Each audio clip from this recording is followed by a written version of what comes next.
Եռագույնը մտնում է դահլիճ, երդվյալ ազատամարտիկներն էլ ոտքի են կանգնում։ Նրանց արտահերթ 5-րդ համագումարն է։ Հիմնադիրը նախ շնորհավորում է սպարապետ Վազգեն Սարգսյանի տարեդարձը, ապա խոսում ազգ բանակ գաղափարից։ Այսօր մեր երկրի համար ամենահուսալի ուժը մենք պիտի լինենք։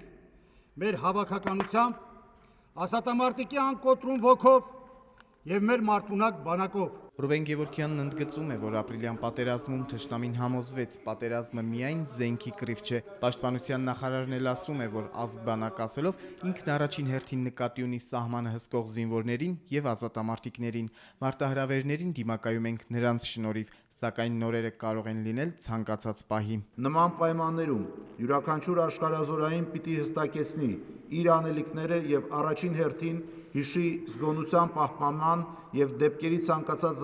զարգացման պատրաստ լինելու մասին։ Վիգեն Սարգսյանն ընդգծում է, որ մեր ազգային ներուժն ու տարբեր երկրների հետ գործակցությունը օրորի ավելի են ամրապնդում մեր զինված ուժերը։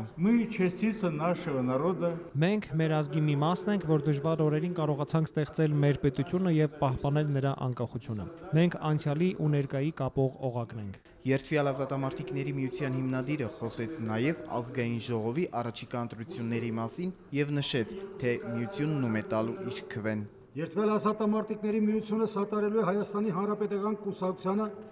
հաշվի առնելով, որ այդ քաղաքական ուժը ունի ազգ բանակ ծրագիրը կյանքի կոչելու գերխնդիր։ Վոլոդիա Հովսեփյան, Հայկ Հովհաննիսյան, Տիգրան Բաբայան, օրակարգ։